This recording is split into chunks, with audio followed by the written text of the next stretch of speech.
Malaysia juga menghadapi cabaran yang agak getir. Kadar pengangguran di Malaysia adalah di paras 3.9%. So, isu yang tak settle-settle di Malaysia lagi adalah pengangguran. Pengangguran meningkat kepada 5.0% pada bulan April 2020. Mustahil ke kalau kita nak lahirkan usahawan sebenar melalui pendidikan tinggi? Kalau kita tengok artikel tentang situasi di Malaysia, ada 200,000 graduan yang tak ada kerja.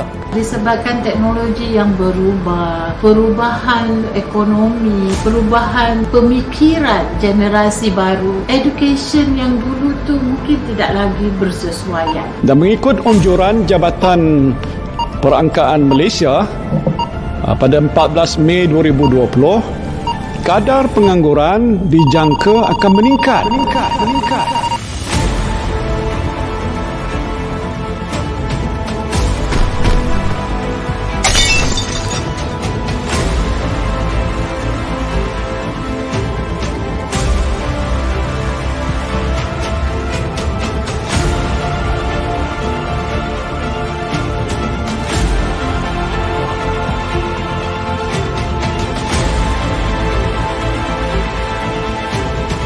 A marriage, perkahwinan antara traditional learning and kemahiran. Welcome to the revolution.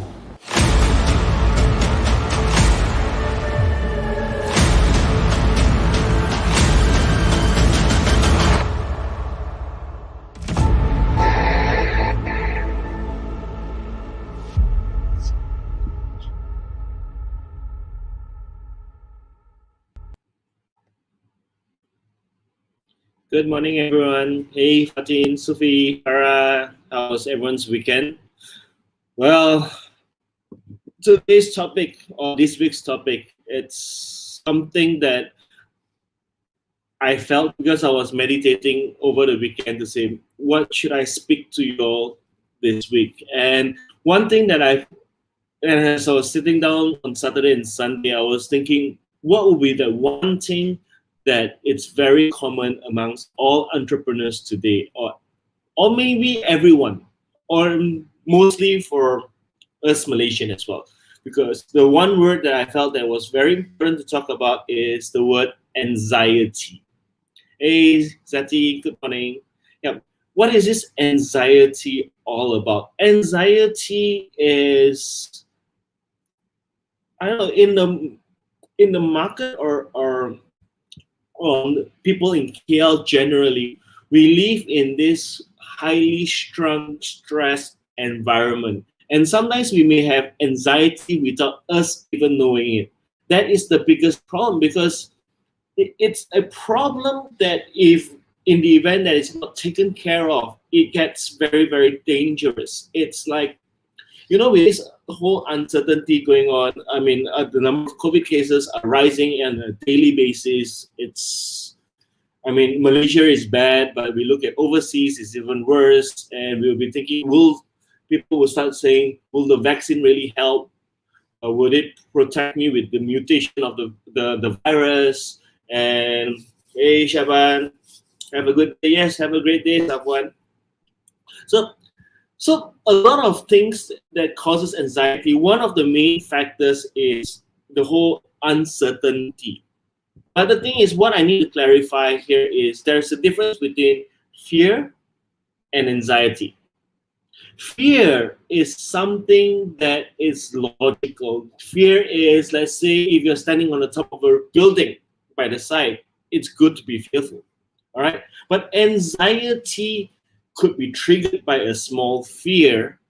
But because of our brains keep on processing information, it creates more and more fear. It becomes like a fear upon a fear upon a fear upon a fear. And ultimately, you have a phobia. It's like those people who have got a phobia of snakes or an animal or cockroach or whatever it is. They are fearful because of their fear.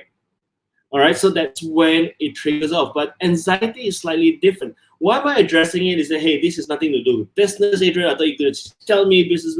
Let's put it this way. If you have anxiety, you will never be able to perform. And I will share with you, actually, basically, I went through a phase like that. There was one night I even had a dream that I was stuck in a machine and water was gushing in and I couldn't get up, and I was drowning in my dream. And that woke me up. And what we are saying is that sometimes because of uncertainty and you feel that there's a load of stuff that's happening to us or that we feel that we need to do, but yet we could not complete it, then anxiety can kick in. And when that happens, our brain starts shutting down. When you have anxiety, you will realize that your body will not start to move. All right. Some people go to the extent with panic disorder because once you have anxiety, what your brain really does is that it would elevate your blood pressure to a higher level, and sometimes there will be lack of oxygen. And because you have a lack of oxygen, your body goes into this panic attack, and sometimes you may have to be sent to the hospital. All right, so it's quite bad. And then you've got social anxiety disorder as well. There are sometimes when you also just refuse to talk to people. You just feel like people want to stay in their own house. They don't want to come out. They want to stay in their own room. They don't want to talk to people. They don't want to see people. And if you look at them, basically they are generally fine. But the thing is, because of the fear that's been created in their head, and therefore anxiety kicks in, they said, no, I'm not going to move out. All right, I'm just going to stay in my cocoon. And you know these people that goes into their fetal position? You know what's the fetal position? Fetal position is that when you lie down on the bed and you put your head like that and crouch in. And this is exactly a position where babies are at when they're in the mother's womb. So this is called the fetal position, and it normally allows people to feel the safest. All right, so that is why people, whenever they're scared, they go this way. Now, so what we are saying is these anxieties, if not treated, it's really, really dangerous and it will cripple us. So what we want to do is to address how can we manage this anxiety in terms of uncertainty. Because let's put it this way, many people that I know are going through this anxiety disorder, and ultimately they had to resign from their job. I recently spoke to a friend. He felt that he or she felt that whenever they talk to the boss or the superior always rejects the idea and then ultimately give that person a hard time. So what happened, that develops into this fear of a fear, and ultimately felt that his whole entire identity has been crippled. Another friend of mine want to start a business, and when they start a business, basically, you know, as all entrepreneurs, whenever they start a new business, they're all ready to go. They take a whole chunk of money, find their finances, get investors in, they start a product, start a business. And lo and behold, what happens? COVID kicked in. MCO kicked in. Nothing can be done. You have a bunch of products which cannot be delivered, or there's no even buyers. Why? Because ultimately, the product, if it's not a need right now, then what's going to happen is there's no sales. So basically, you're left with all your money translated into a product which you yourself cannot consume, used to go out, but nobody's buying, and MCO is kicking in. Then after that, we went to see MCO, or MCO, the person went much happier, and then MCO kicked in again, and you can see the person's life is like a yo-yo. All right, so as it goes, MCO numbers go up, emotions come down.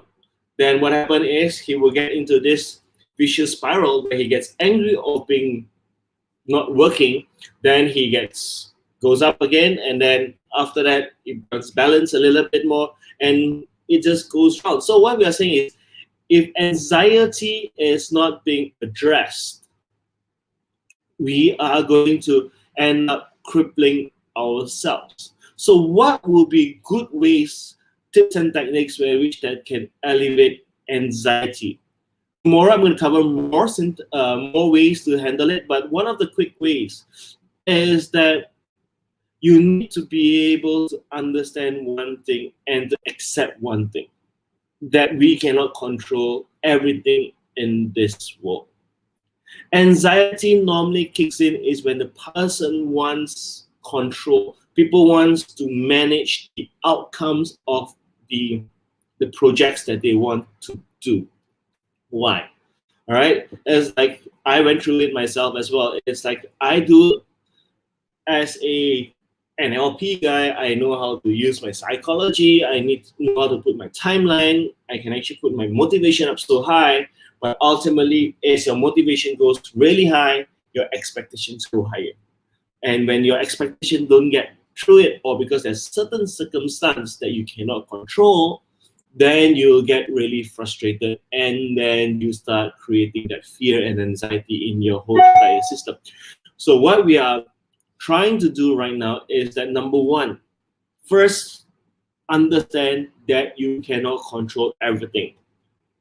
But God was, no, Adrian, we can actually control the outcomes. I said, yes, are you sure? Can you control if the sun is going to rise tomorrow?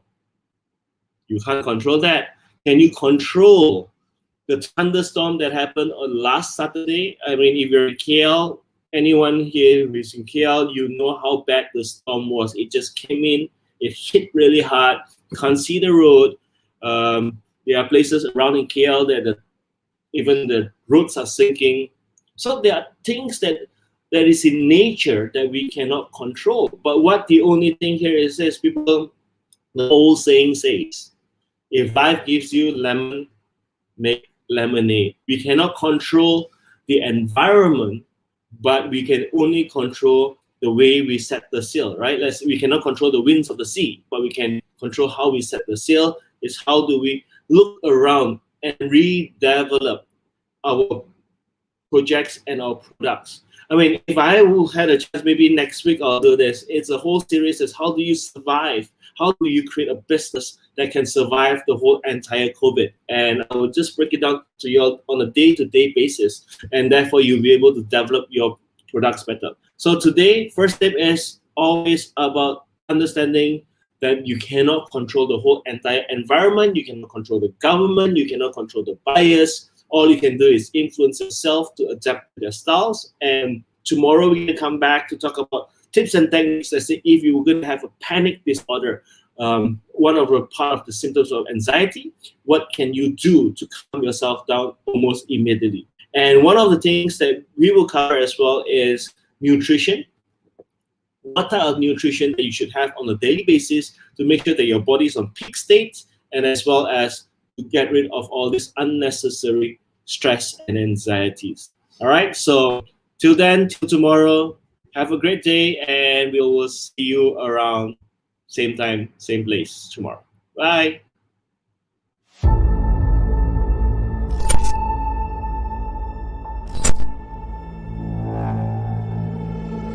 Malaysia juga menghadapi cabaran yang agak getir. Kadar pengangguran di Malaysia adalah di paras 3.9%.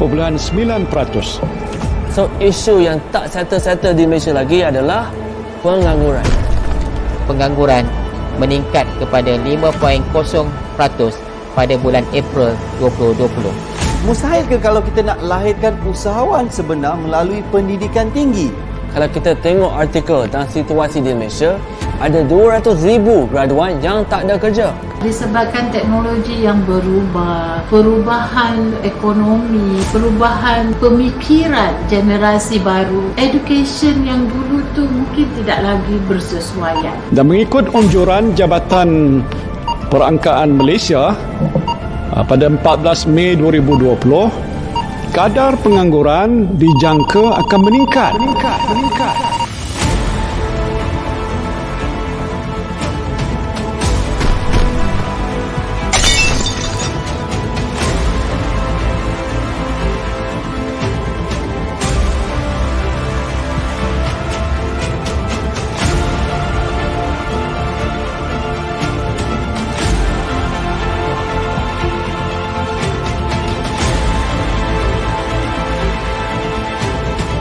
A marriage perkawinan antara traditional learning and kemahiran.